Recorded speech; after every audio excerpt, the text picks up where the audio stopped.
ॐ भद्रं कर्णेभिः शृणुयाम देवाः भद्रं पश्येमाक्षभिर्यजत्राः स्थिरैरङ्गैः सुष्ठुवागुंसस्तनूभिः व्यशेम देवहितयदायुः स्वस्ति न इन्द्रो वृद्धश्रवाः स्वस्ति नः पूषा विश्ववेदाः सार्क्ष्यो अरिष्टनेमिः स्वस्ति नो बृहस्पतिर्दधातु ॐ शान्ति शान्ति शान्तिः।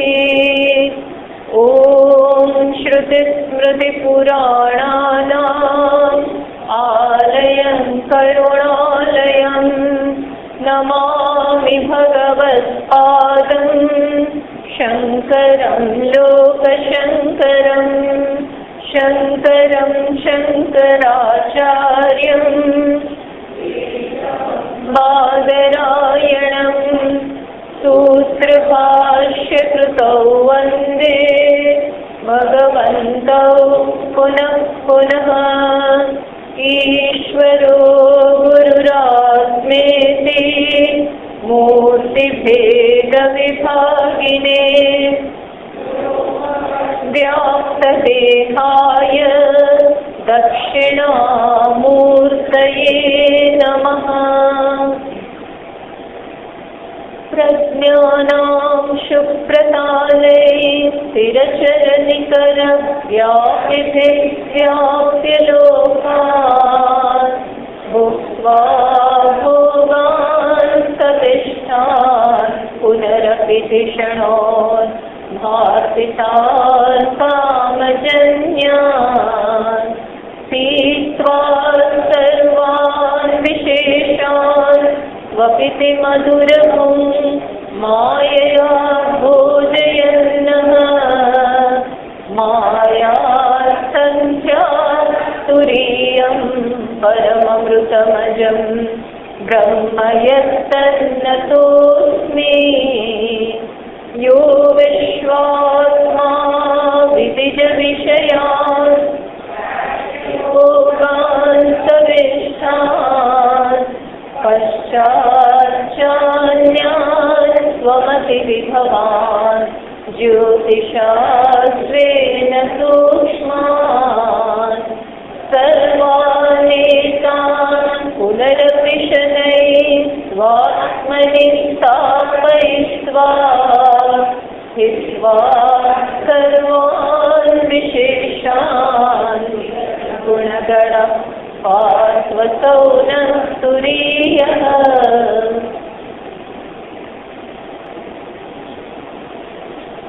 20वां श्लोक प्राण इति प्राणविदः भूतानीति च तद्विदः गुणा इति गुणविदः तत्त्वानीति च तद्विदः पादा इति पादविदः विषया इति तद्विदः लोका इति लोकविदः देवा इति च तद्विदः भोक्तेति च भोक्तृविदः वेदा इति वेदविदः यज्ञा इति च तद्विदः भोक्तेति च भोक्तृविदः भोज्यमिति च तद्विदः सूक्ष्म इति सूक्ष्मविदः स्थूल इति च तद्विदः मूर्त इति मूर्तविदः इति च तद्विदः। તો આપણે જુદી જુદી જે બધી માન્યતાઓ છે, જે બધી વેદથી વિરુદ્ધ છે, એ બધી માન્યતાઓની ચર્ચા કરીએ છીએ. અને આ બધી માન્યતાઓ પણ આપણને ભાષ્યકાર બતાવે છે કે આ બધી માન્યતાઓ કલ્પના માત્ર છે. આ કોઈએ કશું જોયું નથી. માત્ર અનુમાનથી અને તર્કથી આ પ્રકારના નિષ્કર્ષ ઉપર આવેલા છે. આ કશું પ્રમાણ નથી. બુદ્ધિથી, અનુમાનથી આ બધું માને છે. એટલે આ તો એટલા માટે ચર્ચા કરવામાં આવે છે જેથી કરી આપણામાં પણ બુદ્ધિને કારણે, તર્કને કારણે, આપણા જૂના સંસ્કારને કારણે આપણું એક પ્રકારનું વાંચન હોય.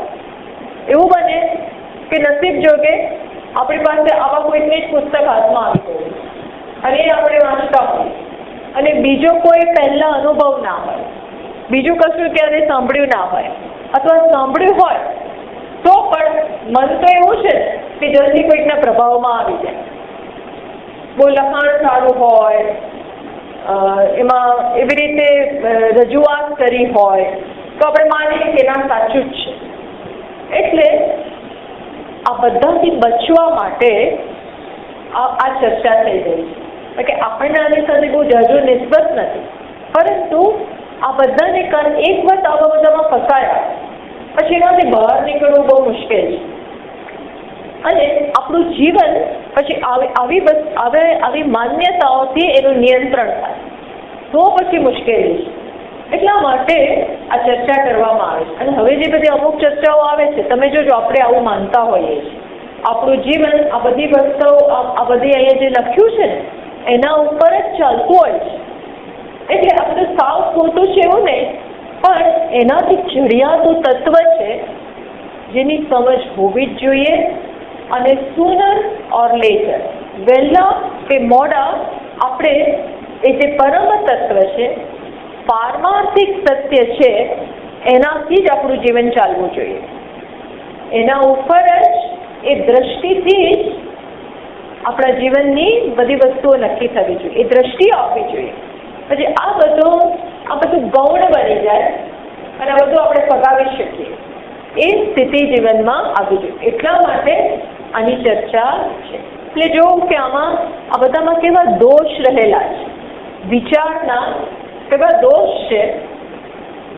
તાત્વિક રીતે આપણે જોઈએ શાસ્ત્રની મદદથી તો આપણે તરત જ આમાં રહેલા દોષ જોઈ શકીશું. આ બહુ જાજો વિચારોના કહે, જાજા વિચાર ને, કયો વિચાર? જાતે કરેલો વિચાર ને, પણ શાસ્ત્રની મદદથી, શ્રુતિની મદદથી આપણે જ્યારે વિચાર કરીએ એ લાઈન ઉપર, તો આમાંના એકેય મત ઊભા ના રહેશે. બધા ફ્લેટ થઈ જાય, બધા પરાસ્ત થઈ જાય. કોઈને પરાસ્ત કરવા એ કંઈ આપણો હેતુ નથી, પણ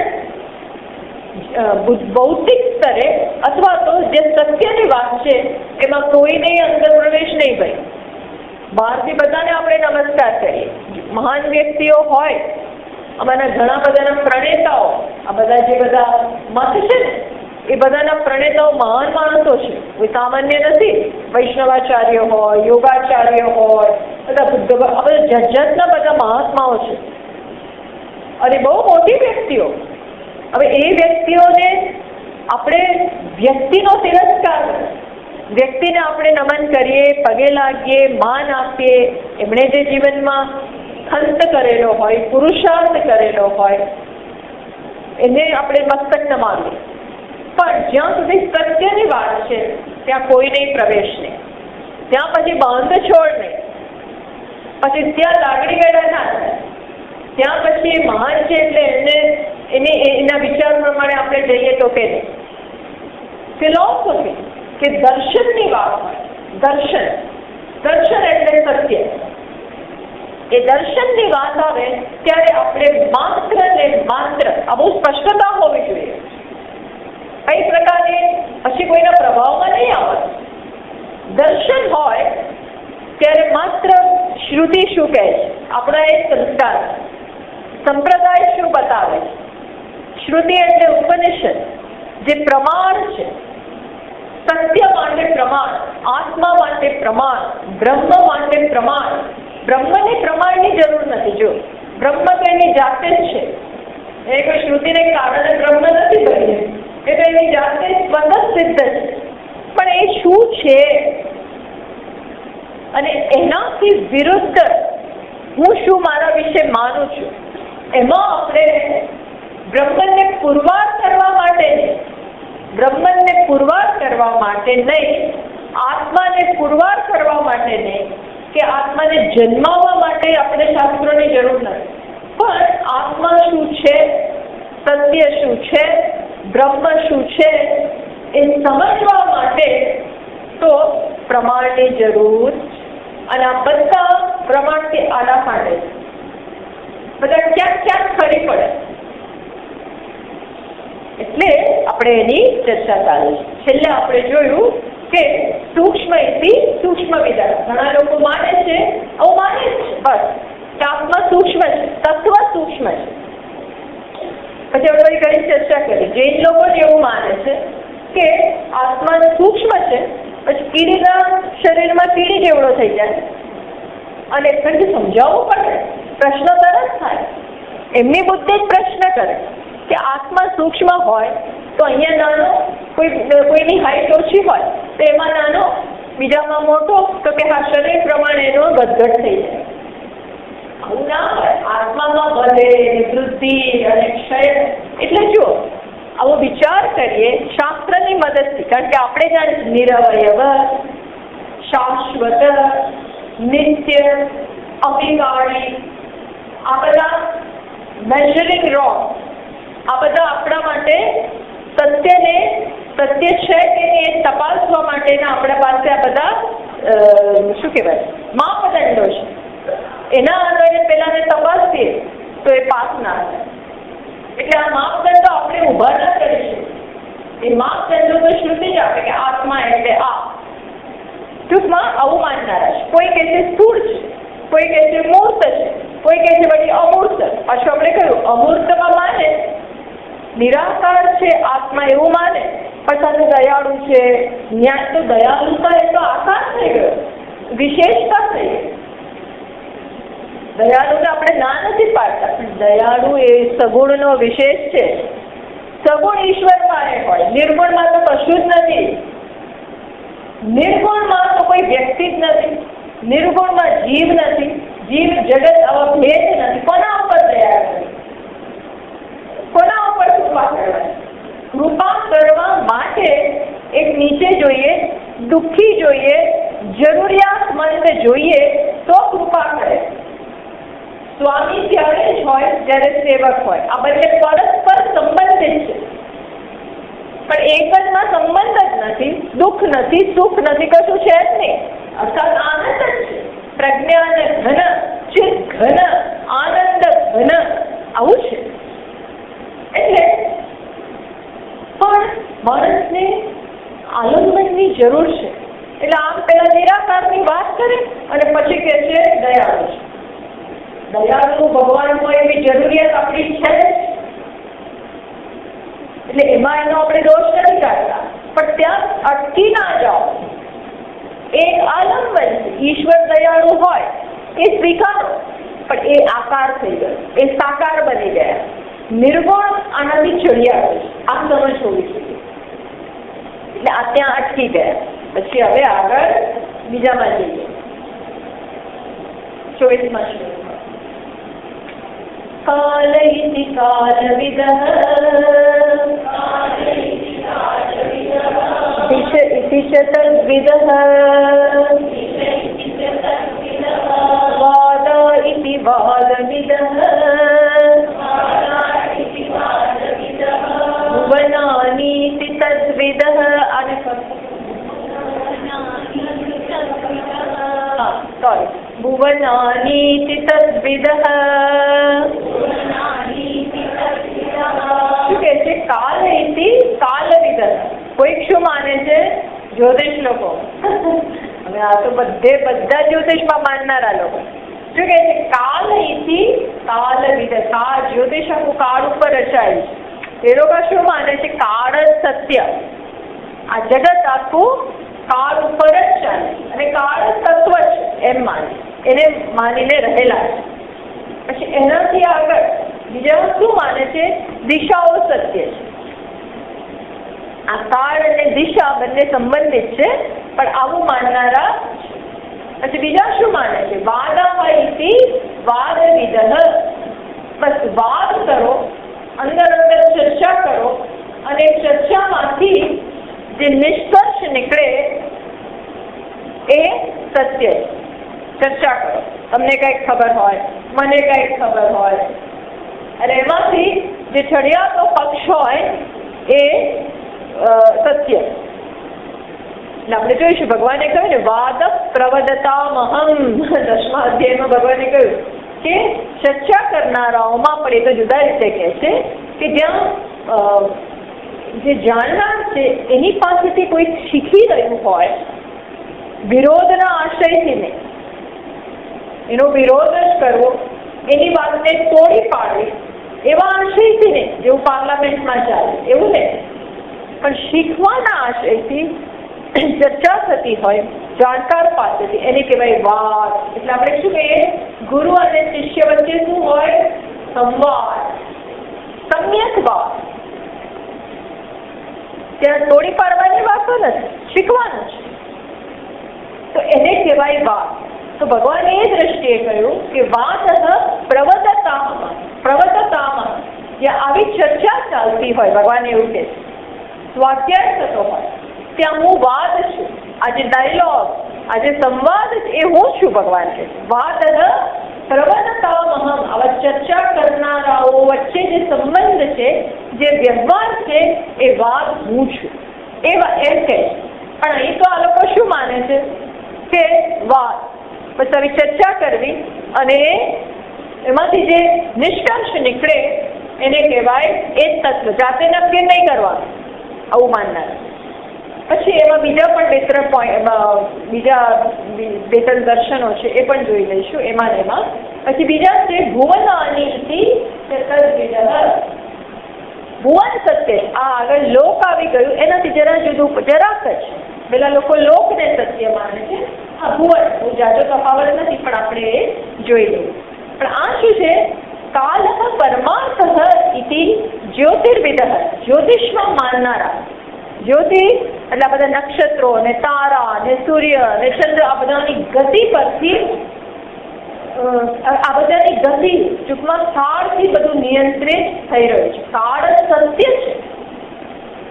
દક્ષિણામૂર્તિમાં કહ્યું ને, દેશ કાલ કલના વૈચિત્ર ચિત્રીકૃત. આ ભગવાને શું કહ્યું? તો કે દેશ અને કાળની કલના, આ દેશ અને કાળની રમત એટલે જગત. દેશ કાળ કલના વૈચિત્ર ચિત્રીકૃત. આ દેશ અને કાળનો સંયોગ એટલે એમાંથી જગત. તમે જોજો, કાળ આમ ખોટા નથી આવ્યો, આમાં કઈ અસત્યનો કઈક અંશ છે. વિચાર કરો, આપણા જીવનમાં કાળ સિવાય શું હોઈ શકે? બધો જ વ્યવહાર તેમાં છે, અનુગત તેમાં પરોવાયેલો છે. તો કે કાલાતીત નથી. તો ગમે ત્યારે આવીએ જઈએ, આ બધું નથી. જન્મમાં કાળમાં જન્મ, કાળમાં મૃત્યુ, કાળમાં વૃદ્ધિ. એટલા માટે શંકરાચાર્યજીએ કહ્યું ને, શિવ અપરાધ ક્ષમાપન સ્તોત્રમાં, કાલો જગત ભક્ષક. કાળ શું છે? જગતને ભક્ષણ કરનારો છે. કાળમાં બધા ભોમાઈ જાય, ભરખાઈ જાય, સતત દિલ્હી પગે આવે છે અને લઈ જાય છે. ટૂંકમાં આ છે ભાઈ કાળ. એટલે વૈજ્ઞાનિકો પણ માને છે એન્ટ્રોપી. એ લોકો શું માને છે કે સતત જગત આ કાળ તત્વ છે ભાઈ. એન્ટ્રોપી સતત થઈ રહી છે. અને એન્ટ્રોપી એટલે વસ્તુમાંથી ઘટાડો થતો છે. અવ્યવસ્થા થવી એ પણ સાવ ખોટા નથી. અવ્યવસ્થા થવી એ એવો સ્વભાવ જ છે વસ્તુનો. તમે જોજો, કંઈ ન કરીએ તો અવ્યવસ્થા વધે કે ઘટે. ક્યાંય ન કરો, હાથ પગ બેસીને એમ બેસી રહો તો શું થાય? ક્યાંય પણ અવ્યવસ્થા વધે ઘટે નહીં. આને કહેવાય એન્ટ્રોપી. એન્ટ્રોપીનો સ્વભાવ છે એવું બંધાયેલું જ છે કે વધતી જાય. એન્ટ્રોપી એ લોકો આમાં માને, આમ ખોટું નથી. સતત આપણે સ્ટ્રગલ કરવી પડે, સતત સંઘર્ષ કરવો પડે બધું વ્યવસ્થિત રાખવા માટે. નહીંતર શું થાય? અવ્યવસ્થા. અવ્યવસ્થા એ બહુ એની જાતે થઈ જાય. કાંઈ કરો નહીં, કામ વધતું જાય, કચરો વધતો જાય, બધું વધતું જ જાય. એટલે લોકોને તકલીફ બહુ પડે છે. જરાક પુરુષાર્થ કરવો પડે, ઊભા થવું પડે, ત્યારે બધું વ્યવસ્થિત, બધું વાસણ ભેગા થઈ જાય ને ઝાડા બાજી જાય ને કેટલું કામ આપણું બેંકનું વધી જાય ને પેલું વધી. આહા, એટલે લોકોને એન્ટ્રોપી બહુ હોય છે ઘરમાં. જીવનમાં એન્ટ્રોપી બહુ હોય. એ તો તમારે વ્યવસ્થિત સંકલ્પ કરવા પડે, ડિટર્મિનેશન, ત્યારે ઠેકાણું પડે જીવનમાં. નહીં તો કશું ઠેકાણું હોતું નથી. એન્ટ્રોપી. પણ આપણે હવે પૂછીએ એમને કે કાળ, હવે વિચાર કરીએ, કાળ જ જો સત્ય હોય તો કાળ પણ કોના ઉપર નિયંત્રિત છે? સૂર્ય ઉપર નિયંત્રિત હોય છે. જો દિવસ કહીએ, પહેલા તો એ જ પ્રશ્ન કરીએ કે કાળ એક છે કે અનેક છે? કાળ એક છે કે અનેક? તો એક જ હોય તો બધું સરખું જ હોવું જોઈએ. તો એમાં પાછા વિભાગ છે. શું વિભાગ? શુભ અશુભ. પેલું લઈ આવો તમારું પંચાંગ. તો એમાં પછી ચલો ને અચલો ઉદ્વેગ ને શું હોય છે બધું, કાળ ને અમૃત ને શું અશુભ ને ચોગડિયા, બધું કેવું હોય છે? આપણે નીકળે જોઈએ, ઉદ્વેગ નહીં કરવાનું. તો જો કાળ એક હોય તો એમાં ભાગલા ના હોય. એકમાં વળી શુભ શું અને ઉદ્વેગ શું અને ચલ શું, બધું સરખું હોય. તેમાં તમે પાછા વિભાગ કરો, ચલ અચલ, શુભ અશુભ, એવું છે ને ભાઈ. તો કાળમાં અવયવ થયા, કાળમાં પાઠ થયા. અને જે અવયવની બનેલી હોય, ઘડી, મુહૂર્ત, દિવસ, પક્ષ, માસ, સંવત્સર, આ બધું અવયવોનો બનેલો હોય. એમાં સત્ય શું? ક્ષણ સાચી, દિવસ સાચો કે પક્ષ તત્વ કોને કહો છો? એ ક્ષણને તત્વ કહો છો, એ તો જન્મીને ગયો. દિવસને તત્વ કહો છો, દિવસ આવીને ગયો. કલાકને તત્વ કહો છો, એ તો આવીને ગયું. તત્વ જાય બાય નહીં. અવિકારી હોય, અવિનાશી હોય, નિત્ય હોય. તમે સત્ય કોને કહો છો? તદુપરાંત દિવસને સત્ય કહેતા હો, રાત્રિને સત્ય કહેતા હો, તો આ પોતે જ કઈ સૂર્ય ઉપર આધારિત છે. સૂર્યનો ઉદય પૃથ્વી પર જ છે. સૂર્યને કારણે આપણે કહીએ છીએ કે દિવસ એની તરફ હોય ત્યારે એ ભાગમાં દિવસ, એનાથી પાછળ હોય તો એ ભાગમાં વિરુદ્ધ દિશામાં હોય તો એ ભાગમાં રાત્રિ. તો આ તો પોતે જ કોના ઉપર પરતંત્ર છે? સૂર્ય ઉપર. તો તત્વ સ્વતંત્ર હોય કે પરતંત્ર હોય, જેના ઉપર એ ડિપેન્ડન્ટ છે એ તત્વ થયું. અર્થાત આ બધા પ્રશ્નો કરીએ તો શું થાય? કાળ તત્વ બની શકે નહીં. જો આપણે આ બધુંમાં તો સ્વામીજી આ બધું ખોટું, ચલ અચલ, શુભ અશુભ કઈ જોવાનું નહીં. તો કે ના, એવું અમે કહેતા નથી. તમારે જે કરવું એ કર. તમારે જે કેલેન્ડર પંચાંગો ને બધું જોવું હોય તો જો. પણ ઘણી વાર શું થાય છે ખબર છે? લોકો એકવાર આમાં પડે ને પછી બહાર જ ના નીકળે. બહુ ચુસ્તતાથી જુઓ ને પછી એવા લોકો વહેમી બની જાય, વહેમી થઈ જાય. પછી એવા ગભરાય, કયા કામે શરૂ કર્યું હતું? તો એને એમ થાય કે અશુભમાં શરૂ કર્યું ને એટલે જ આ થયું. અને પછી એનું મગજમાં રહે કોમ્પ્લેક્સ, પછી એક ગ્રંથિ બંધાય. એટલે આ બધી વસ્તુઓ જીવન કરતા વધારે અગત્યની બની જાય અને આ આપણા જીવનને નિયંત્રિત કરે. પછી એનું બધું ચાલે ત્યાં. એટલે આ કોઈ વસ્તુ એક લિમિટથી બહાર ના હોવી જોઈએ. આ સાવ ખોટું નથી, આ બધું છે ખરું. એની પાછળ એક કારણ છે કે સમગ્ર જગત છે ને એક લયમાં ચાલી રહ્યું છે. આખા જગતમાં એક લય છે. એક લય, અને જ્યાં લય હોય ત્યાં હંમેશા સમય અગત્યનો. જ્યાં લય હોય, આપણે તબલા વગાડતા હોય તો તબલામાં તમે ગમે તેમ એ પેલા ગાતો હોય એની સાથે લય મેળવવી પડે. આપણે ક્યાંક ગાઈએ અને આગળ અને આપણે પાછળ આવું ના ચાલે. એ બંને સિંક્રોનાઇઝ થવા જોઈએ. આપણો અવાજ, આપણી સ્પીડ અને એની સ્પીડ સિંક્રોનાઇઝ થવી જોઈએ. જો એ ફાસ્ટ ચાલે હું ધીનું ગાઉં તો મજા ના આવે, તો પછી બે તાલ થયા. એવું ના ચાલે, સાથે જ રહેવું પડે. એમ જગત એક લયમાં ચાલી રહ્યું છે, અને જ્યાં લય હોય ત્યારે તમારે તાલ મિલાવવા પડે, એની જોડે રહેવું પડે. આપણા શરીરમાં એક લય છે. એટલે જયારે લોકો અમેરિકાથી દૂરથી આવતા હોય એટલે એમને ત્યાંનો સમય જુદો, અહીંનો સમય જુદો, એટલે બોડી ક્લોક, બોડીની જે રીધમ હોય આખી તૂટી જાય.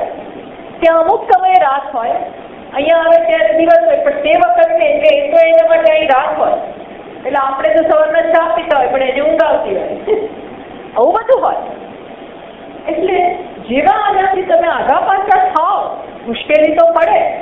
એટલે વ્યવહારમાં જે જરૂરી હોય એ કરવું, જરૂરી હોય એ, પણ પછી એને વળગી ના રહેવું. હવે આવા હોસ્પિટલમાં જવાનું ઘણી વાર એમાં એ લોકો મહિનાઓ કાઢી નાખે. મુહૂર્ત બરોબર નથી, ફલાણા બરોબર મરી જશે આ વ્યક્તિ. થોડું ઘણું ચાલે એવું હોય તો આપણે જોઈએ કે ભાઈ આ દિવસ આવવા દો પછી કરાવીએ. પણ હવે એવું છે જ નહીં, કરાવી દો. ટાઈમ હોય ને આપણે નક્કી કરવાનું હોય, ડૉક્ટરે કે તમે કહો ત્યારે હવે કરાવીએ તો પછી કરીએ. એવું જોઈએ તો વાંધો નથી. પણ બાકી એવું બધું ના, જે વહેમી લોકો હોય એ પછી આગળ જ ના વધે. એટલે એમાં એટલે ઘણા લોકો બહુ એક્સ્ટ્રીમ પર ઉપર પણ હોય છે. આપણે જોઈએ છીએ અમેરિકાથી આવે અમુક સમય લગ્ન થાય, આપણે એવું જોતા હોય. પણ એનું જો બધું મેળવ્યું હોય, પેલી કુંડળી મેળવે, બરોબર શુભમાં શુભ મુહૂર્તમાં લગ્ન કર્યા હોય તોય ન ભળવું હોય તો ન ભળે, અને સુખી ના થાય. અને આવા ગમે તેમાં કર્યા હોય એટલે આ બધું કશું પુરવાર થાય એવું કશું કોઈ કહી શકે એવું છે જ નહીં. માટે બહુ ચુસ્ત રાખવું, બસ એનાથી હું આગળ એને મારું જીવન એના ઉપર જ નભે. આ દક્ષિણવાળાનું બહુ સખત છે. દક્ષિણવાળા તો દવાઈ એમને એમ ના પીવે, મુહૂર્ત જોવે. હા, એ દક્ષિણમાં તમે જાઓ એ રીતે બહુ ઓર્થોડોક્સ અને ચુસ્ત લોકો હોય છે, ટિપિકલ બધા હોય છે. એટલે એ તો બહુ જ આવા માને. પછી એને કારણે તમે દુઃખી એટલા થાવ. દુઃખી ને વહેમ બહુ બધા ભરાઈ જાય. આ ટાઈમે કર્યું ને આમ કર્યું, બધું એવું દેખાય ખરું. જેવું તમે માનો એવું જ તમને દેખાય. એટલે આ બધામાં આ બધું સાવ આપણે ફેંકી નથી દેતા. એટ ધ સેમ ટાઈમ જાણવું કે આ બધાથી ચડિયાતું તત્વ છે. આ અંતિમ નથી. Don't stop here. અહીંયા ઊભા ના રહી જાઓ. એ હંમેશા જાણવું જોઈએ. પછી બીજા લોકો શું કહે છે? દિશા ઇતિ ચતદ્વિધ. હા, એક વસ્તુ રહી ગઈ કહેવાની. કાર્ડ હંમેશા કાર્ડ નક્કી કેવી રીતે આપણે કરીએ? ક્રિયાથી સંબંધિત છે. જુઓ, બે ક્રિયા વચ્ચે ક્રિયા આધારે આપણે કાર્ડ નક્કી કરીએ છીએ. તો કાર્ડ કેવી રીતે નક્કી થયો? ક્રિયાને આધારે કંઈક કરીએ છીએ. ઉઠ્યા, ચા પાણી પીધા, અને પછી જોઈએ 5 મિનિટ વધારે થઈ ગઈ, 10 મિનિટ થઈ ગઈ, આટલી વાર તો આ ના કરાય. ટૂંકમાં એ તમે ક્રિયાથી સંબંધિત, અર્થાત કાર્ડ પોતે સ્વતંત્ર નથી. એ કોના ઉપર કોણ વધુ અગત્યનું થયું તો કે એની ક્રિયા અગત્યની. એટલે આવી રીતે આપણે જ્યારે વિચાર કરીએ ત્યારે આ મત બહુ પાવરફુલ છે જ્યોતિષ લોકો, પણ એનો પણ ખંડન થઈ જાય છે. પછી કે છે દિશાઓ એ કાળ સાથે સંબંધિત છે. એટલે સ્પેસ આ શું માનનારા છે? અહીં પણ વૈજ્ઞાનિક લોકો પણ આ માને, પણ ત્યાં પ્રત્યક્ષ નહીં. પણ આખું જગત આના ઉપર નભે છે, આ બે વસ્તુ ઉપર. કયું? દેશ અને કાળ, સ્પેસ એન્ડ ટાઈમ. એના સંયોગથી જ છે આ બધું ભાઈ. આ બંને વગર આપણે સમજી ના શકીએ. એટલે માને છે દિશા, દિશા અગત્યની છે. વૈજ્ઞાનિક લોકો શું કહે છે કે દિશા, આખું જે જગત છે બ્રહ્માંડ, એમાં એક ચુંબકીય મેગ્નેટિક ફિલ્ડ છે. એ મેગ્નેટિક ફિલ્ડને કારણે પરસ્પર બધાની નક્ષત્રો હોય, તારામંડળો હોય, ગેલેક્સી, આ બધું જે છે એનું પોતાનું એક ચુંબકીય આખું ફિલ્ડ છે. એને કારણે આ બધું ફર્યા કરે, ગોળ ગોળ ગોળ ગોળ. એ પ્રકારની એમની ગતિ હોય છે. એ ગતિને કારણે શું જન્મે? એનર્જી જન્મે, ઉર્જા જન્મે. એ ઉર્જા પછી કન્ડેન્સ થાય એટલે નક્કર બને. ઉર્જા તો પેલા શું કહેવાય, એનર્જી સૂક્ષ્મ ફોર્મ છે. એ જ્યારે સ્થૂળ બને તો એમાંથી પદાર્થ થાય. અર્થાત જગતમાં આને કારણે આપેલા ચુંબકીય ફિલ્ડને કારણે, ક્ષેત્રને કારણે સતત નવા પદાર્થો બને અને ઘટે, તૂટ્યા કરે. એટલે સતત આ બધું ક્રિયાઓ ચાલ્યા જ કરતી હોય છે. પણ તમે ઊંડા ઉતરો તો આ સ્પેસ શું છે? સ્પેસ વસ્તુ શું છે? સ્પેસ એટલે ખરેખર એમાં વસ્તુનો અભાવ છે, પદાર્થનો અભાવ એટલે સ્પેસ. જ્યાં કશું નથી એને આપણે સ્પેસ કહીએ. આ ટેબલને સ્પેસ નથી કહેતા. ટેબલ સ્પેસમાં છે, પણ ટેબલને સ્પેસ નહીં કહીએ, આકાશ નહીં કહીએ. એટલે આકાશ ચીજ શું છે? ખરેખર વસ્તુનો અભાવ. હવે વસ્તુનો અભાવ જે હોય એને તત્વ કેવી રીતે કહેવાય? જો હું તમને કહું, એક પેટી હોય, એ પેટીમાં હું પૂછું તો, અથવા તમે મને પૂછો એ પેટીમાં શું છે, એટલે હું ખાલી પડી છે, ખાલી ભરી છે. હું શું કહું છું? ખાલી ભરી છે. ખોટી ખાલી પડી રહી છે, ખાલી ભરી છે. એટલે પેટીમાં શું છે? કશું નથી. તો એને વસ્તુ કેવી રીતે કહેવાય? આ સ્પેસ એ કોઈ જોઈ છે, કોઈ સ્પર્શ કર્યો છે? આમ કોઈ કોન્ક્રીટ વસ્તુ છે? એ અભાવ છે. There is nothing. એક માત્ર આભાસ છે. આ એક માત્ર આભાસ છે. તો જે આભાસ છે એને તમે તત્વ કઈ રીતે કહી શકો? એ તત્વ ના હોય શકે. એટલે આ રીતે વિચાર કરીએ, આ કચરો થઈ જાય. હા, કે થિયરીનો આ થિયરી આખી પડી ભાગે. હા, આવું માનતા રાખે. દિશા વળી પાછું દિશામાં શું હોય છે કે જમણી પછી આમાં માનનારાઓ જે પૂર્વને સાચી માને, આપણે ભારતમાં જ પૂર્વાભિમુખ બેસવાનું. ભગવાનને ક્યાં મૂકવાના? તો કે ઉત્તર દિશામાં અને પૂર્વ દિશામાં. પણ આ દિશા પોતે સાપેક્ષ છે. અહીંયાથી હું જેને પૂર્વ કહું છું, યોજનો દૂર જાઓ, એ શું બની જાય? એ કંઈક બીજી દિશા બને. તમે ક્યાં છો, ક્યાં ઊભા છો, વિચારજો. તમે ક્યાં ઊભા છો એના ઉપરથી દિશા નક્કી થાય છે. આ મુસલમાન લોકો હોય ને, એ લોકો પૂર્વાભિમુખ એ લોકો બી બેસતા હોય છે.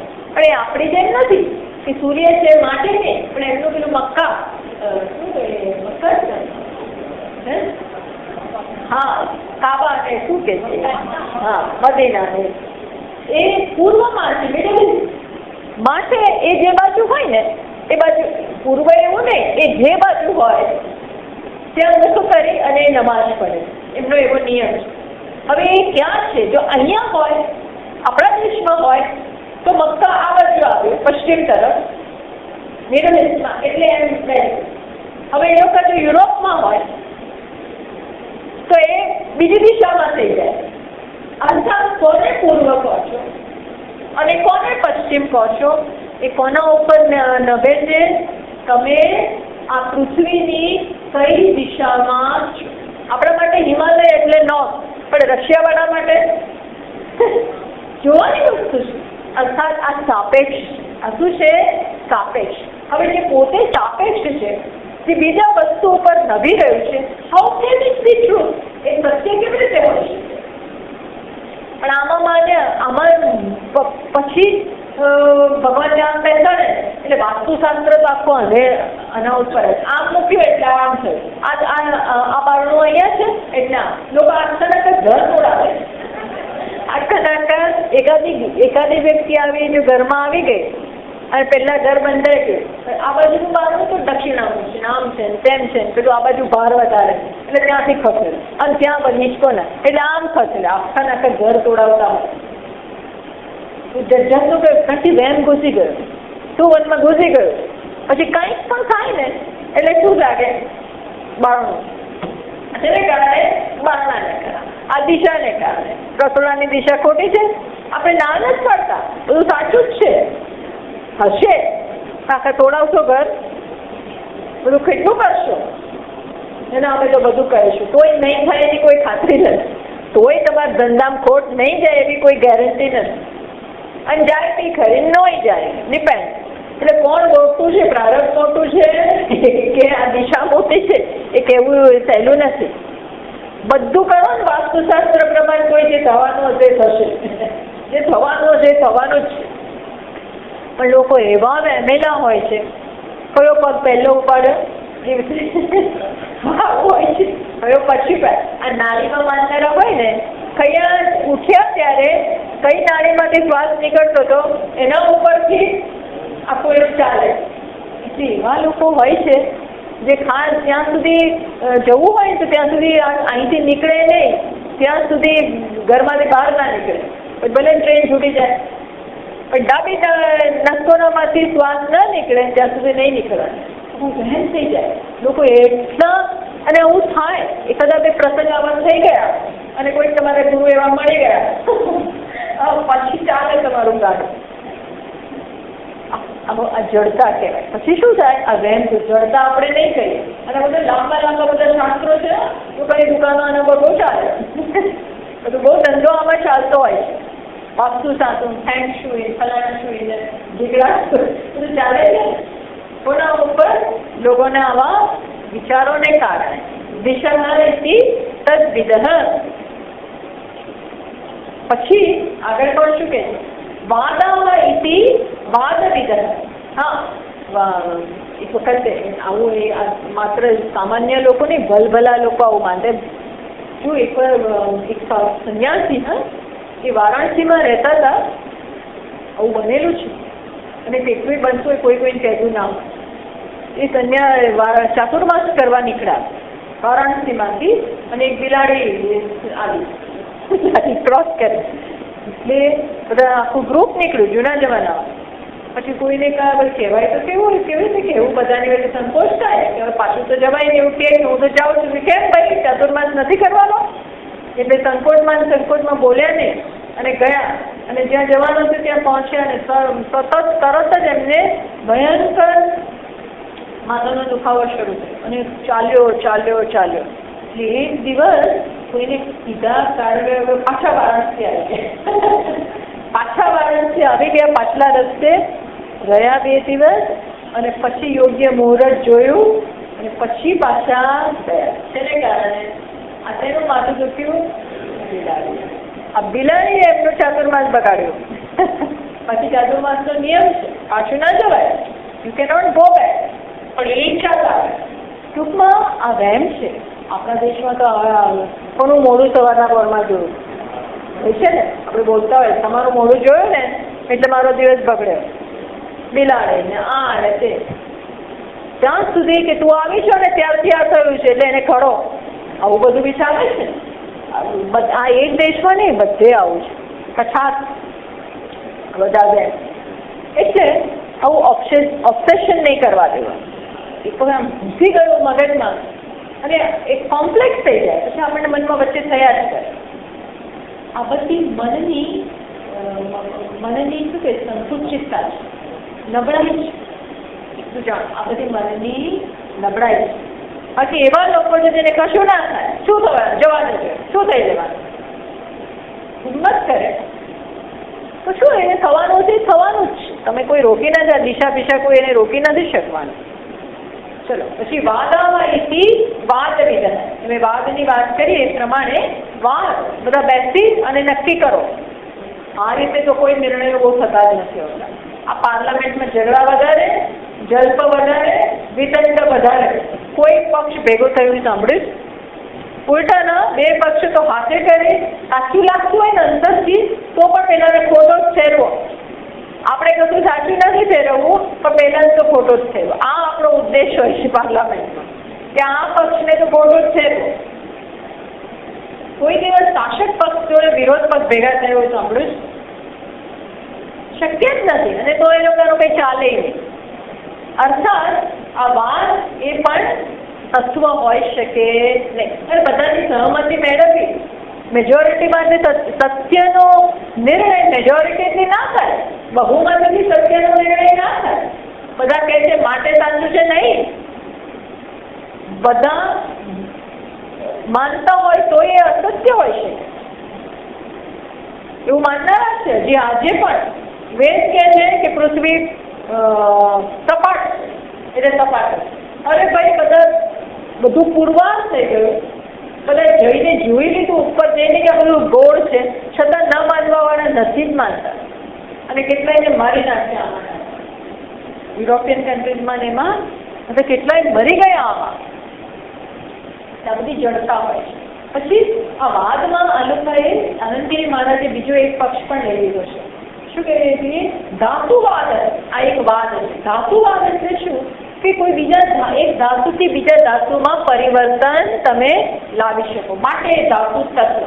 એવી રીતે આપણે પારસમણીના સ્પર્શથી લોખંડ હોય એ પણ સુવર્ણમાં એનું પરિવર્તન થાય.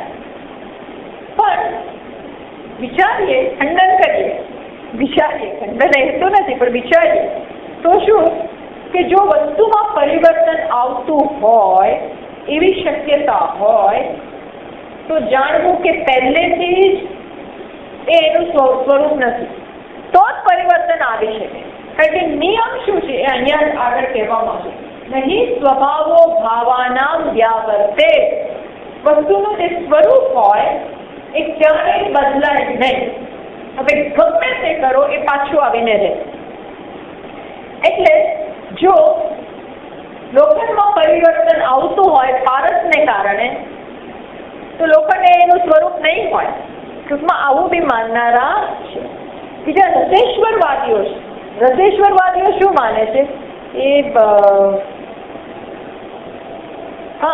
હવે એવી બધી જડીબુટીઓ હોય છે, એવા રસ હોય જેને કારણે તમે અમરતા પ્રાપ્ત કરો એવું માને છે ને. એવું ઘણા બસ એવી કંઈક આવી જાય, એવું કંઈક પીવામાં આવી જાય, એવી જડીબુટી મળી જાય, મારી ઉંમર વધી જશે, ક્યારેય વૃદ્ધ નહીં થાવ, કાયાકલ્પ આ બધું માને છે. આ બધું શું માને છે? આ અત્યારે એનું જીવન આખું આમાં જાય. આવું એકાદી વસ્તુને પકડીને શું બનવા માટે પ્રયત્ન કરે આખી જિંદગી? અમર. આ ન કહીને કોઈ અમર બની શકે, પણ એના માટે પ્રયત્ન થતો હોય. જીવી શકે લાંબુ એવા છે ઋષિમુનિઓ, એવું કહે છે કે છે કેટલાય વર્ષો હોય, પણ એક દિવસનો અંત આવવાનો જ નહીં. ગમે એટલું લાભ, અને એવું જીવવાની શું જરૂર છે ભાઈ? એવું વર્ષોના વર્ષો ખેંચવાની શું જરૂર છે? શું જરૂર છે? આ દેહમાં તો પરિવર્તન આવવાનું જ છે. પણ ટૂંકમાં આવા બધા વાદ છે. પછી બીજા શું માને છે? ભુવનાની ઇતિ છે તદ્વિદ. ભુવનો સત્ય. આગળ શું એક પક્ષ આવ્યો? લોક સાચા છે. તો લોક એટલે શું? પુરાણ સિદ્ધ. લોકની ચર્ચા ક્યાં આવેલી છે? પુરાણો એ સિદ્ધ. ટૂંકમાં પુરાણમાં માર્ગ ગ્રંથોમાં લોકની વાત છે કે આ લોક છે ને સ્વર્ગલોક ને સાકેત લોક ને ગોલોક ને ફલાણા લોક, આ બધી. પણ એ થોડું સૂક્ષ્મ છે, પ્રત્યક્ષથી કે કોઈ જોયેલો નથી, આપણે માનવું પડે. એ શું બની ગયું? શ્રદ્ધાનો વિષય. કોઈએ સ્વર્ગ જોયું છે? ત્યાં જઈને આપણને કોઈ રિપોર્ટ કર્યો કે હું જઈ આવ્યો છું? કોઈએ જોયું નથી. આ શું છે? શ્રદ્ધાનો વિષય. પુરાણો લોક. અહીં જે ભુવનની વાત કરે છે એ ભુવનનો એ થોડો એટલો તફાવત કરે છે કે ભુવન એટલે બધા તારામંડળો, નક્ષત્રો, જે આપણે દ્રષ્ટિથી પણ, ભલે આપણે ત્યાં શું ચાલી રહ્યું છે એ આપણે જોવા નથી ગયા, પણ દ્રષ્ટિથી પણ આપણે આ બધી વસ્તુઓ જોઈ શકીએ છીએ. અને આ લોક જ સત્ય છે અને ત્યાં અમારે જવું છે એવું માનનારા લોકો છે. એવા લોકો છે જે માને છે કે પેલા ભુવન મારું ધ્યેય છે. સ્વામીજી લોકો જ્યારે ભણતા હતા ત્યારે એ બધા જ એક વેકેશનમાં આબુ ગયા, આખા એમનું ગ્રુપ આખું આબુ ગયું.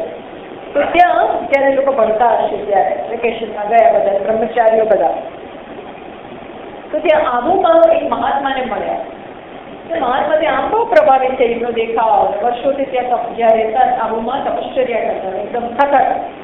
એ બધી ચર્ચાઓ થઈ કે છે કે તમે લોકો શું કરો છો બધા બ્રહ્મચર્ય?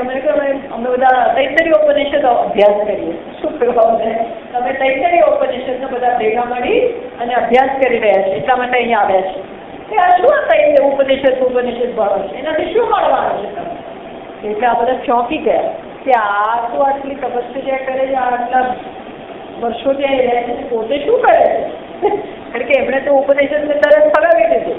આ બ્રહ્મ જ છે. કોઈ જોયું છે બ્રહ્મ? શેમાં માનો છો તમે લોકો? એટલે પછી ચર્ચા થઈ. આ લોકો બધાએ ચર્ચા કરી. તો કે હું તો કે તમે શું કરો છો એમ પૂછ્યું. તો તમે શું કરો છો? તો કે હું પેલો લોક છે, પેલું જે ભુવન છે, મૃત્યુ પછી એવી એ પ્રકારની ઉપાસના કરું છું કે મારી ગતિ ત્યાં થાય. બોલો, એ શેના માટે પ્રયત્ન કરતા હતા? ટૂંકમાં એને આખું જીવન શેના માટે કાઢ્યું? બાળ બ્રહ્મચારી વર્ષોથી ત્યાં જ હતા આબુમાં. શેના માટે? એવી વસ્તુમાં જીવન આખું જતું રહેતું હોય છે. એ જશે ત્યાં એની ના નથી અને પહોંચી ગયા હશે કદાચ વર્ષો જતા રહ્યા. અત્યારે કદાચ ત્યાં એ ભુવનમાં હશે કે પણ આ બધું છોડી અને ભુવન માટેની તૈયારી. એટલે કહેવાતા ભણેલા લોકો, તમે જોજો, આપણે કોઈ કોમનું એનું નામ નથી દેવું, પણ એ બધાઓ પણ આવા લોકમાં માનતા હોય. આ પૃથ્વી લોકોને એમને પહેલેથી જ એવા સંસ્કાર આપવામાં આવે. એવું જ ભણાવતા હોય છે ટેરરિસ્ટ ગ્રુપ્સમાં ને બધામાં. એ લોકોને એવી રીતે જ પહેલેથી કહેવામાં આવે કે આ લોકનું સુખમાં શું રાખ્યું છે અહીંયા. એના કરતાં તું ધર્મ માટે ફના થઈ જાય, ધર્મને બચાવી લે.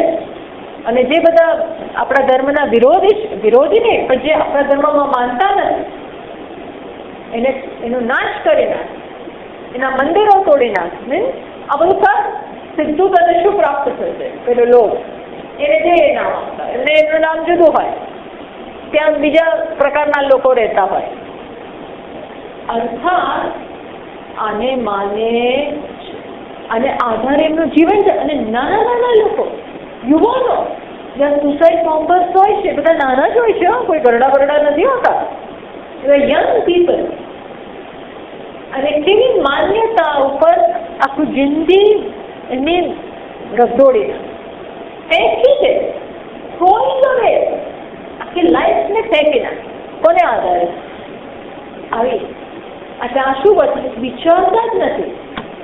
જો આ ન ચલાવો તો શું હાલત થાય? આ ન ચલાવીએ એમ પ્રશ્ન ના. હમણાં વચ્ચે વાંચ્યું હતું ને, બેંગ્લોરમાં કંઈક આવો એક ટેરરિસ્ટ લોકોએ કંઈક કર્યું. તે કેવા ભણેલા હતા, એ બધા કેટલા આંપાના PhDઓ હોય, અમેરિકામાં ભણતા હોય.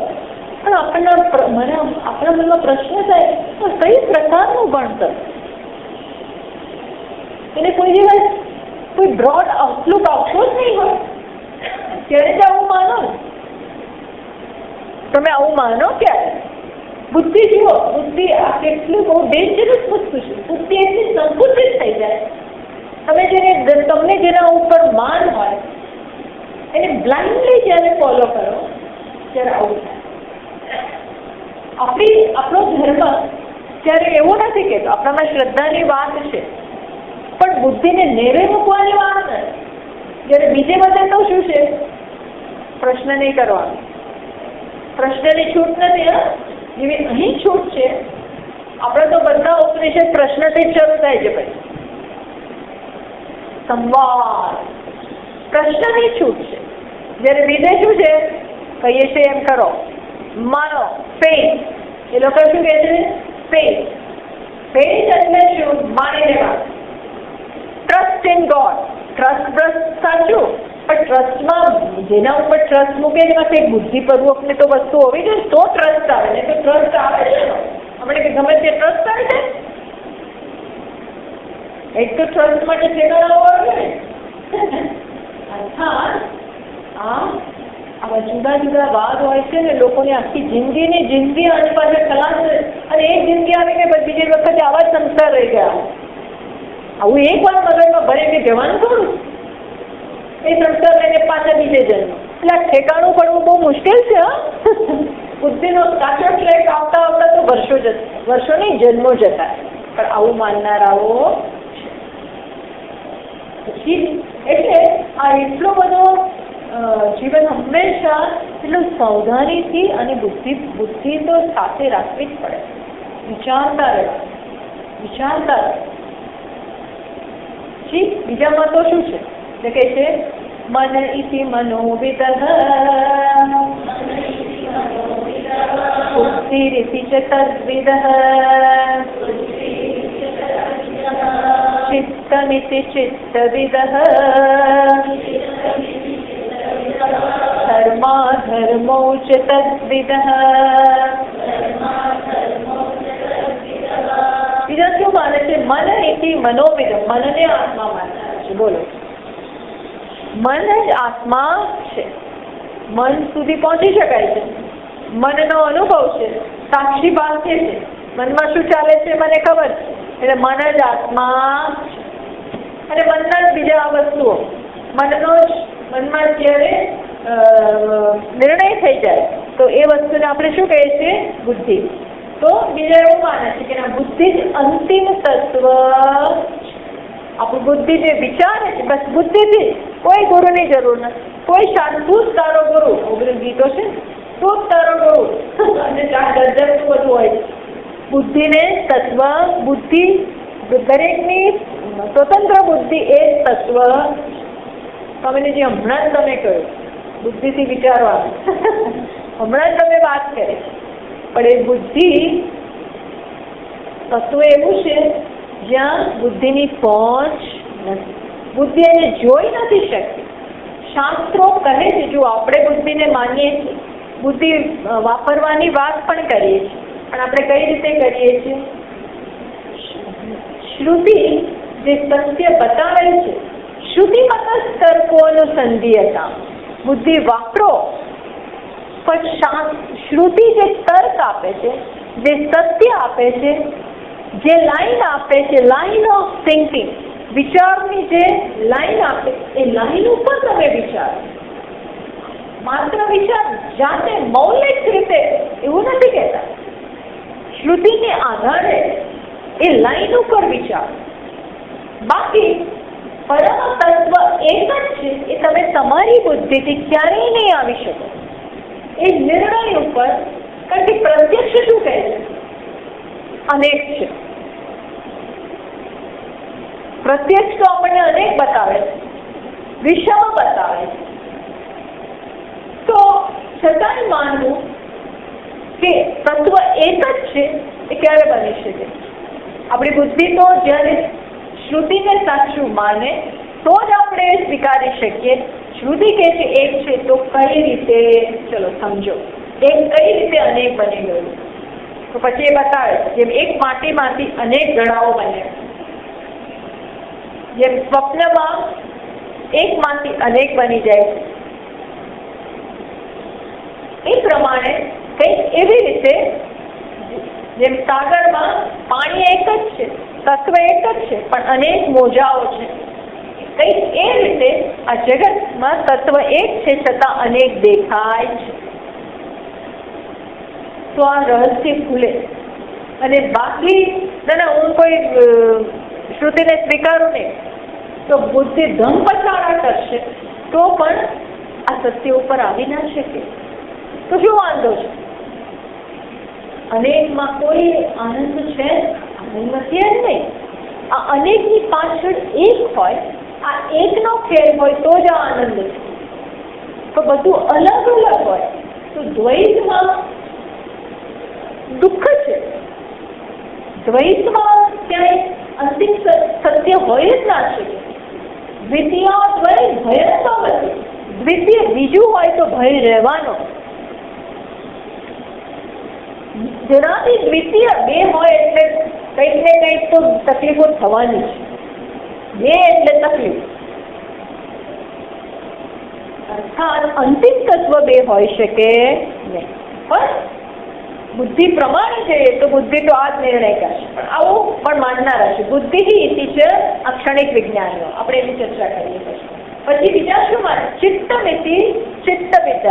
આ બંને મનના જુદા જુદા ફંક્શનો, જુદા જુદા કાર્યો છે.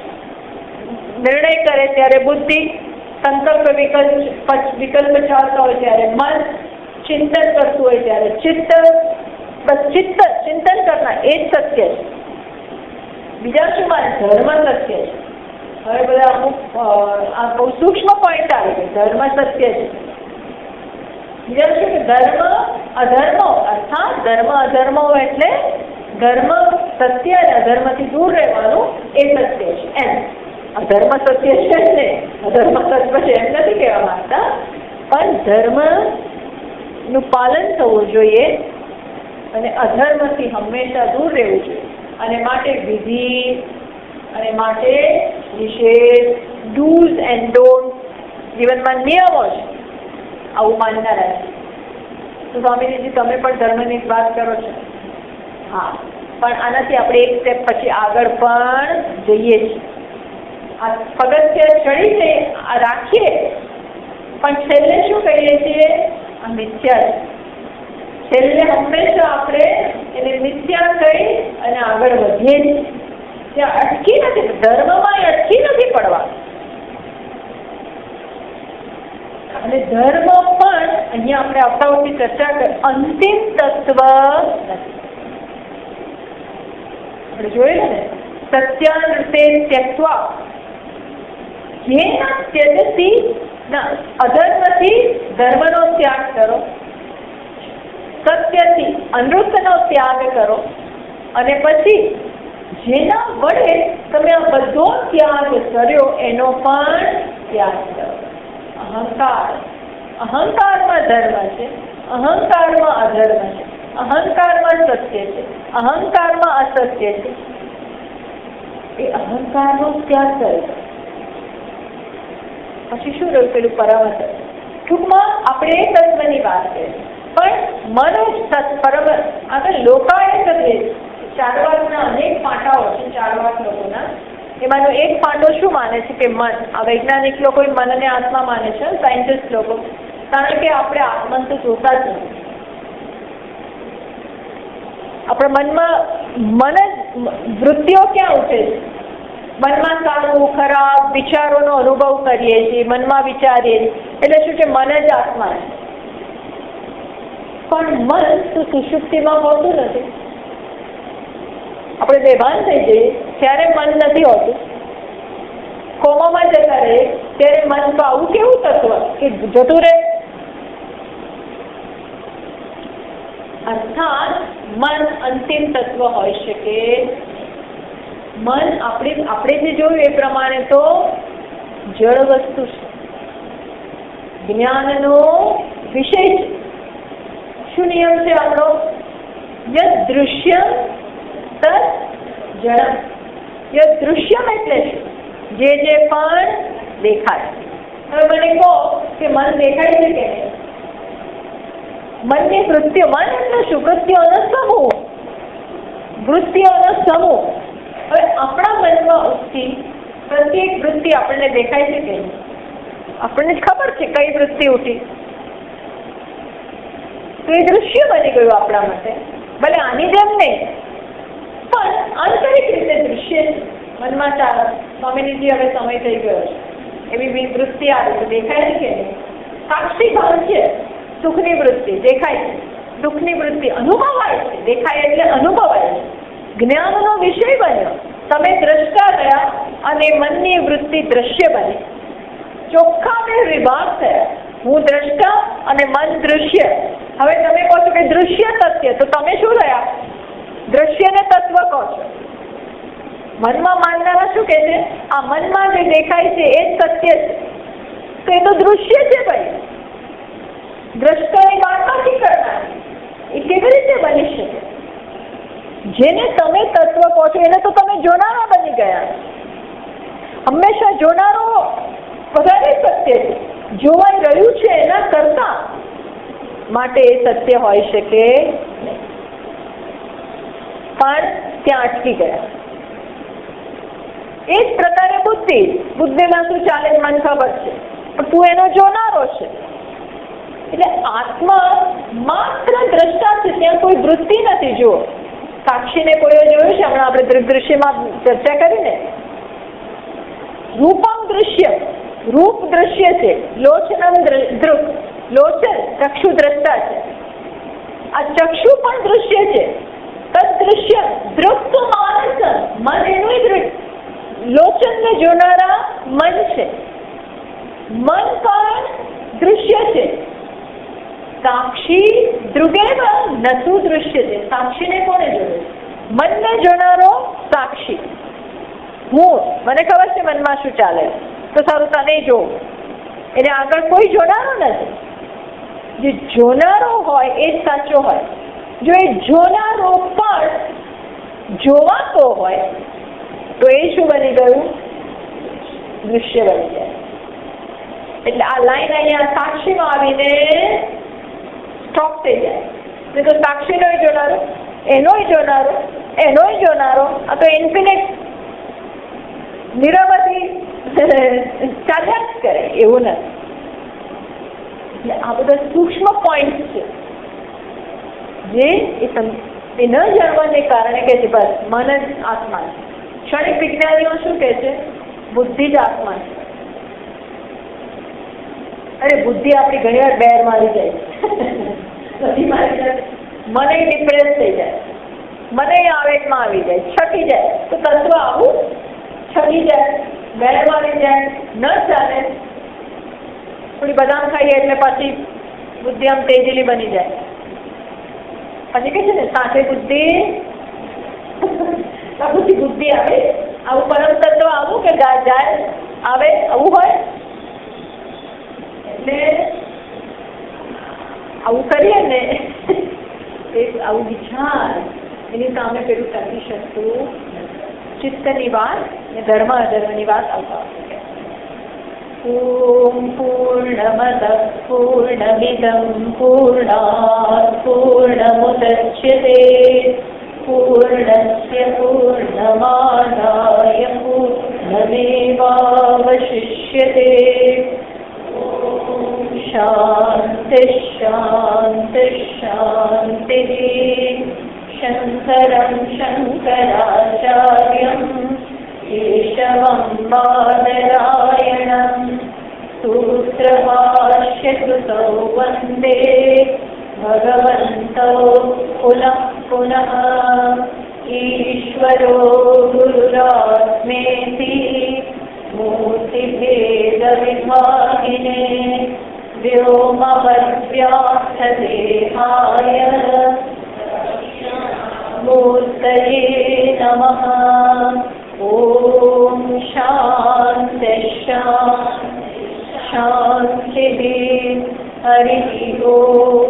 શ્રી ગુરુભ્યો નમઃ.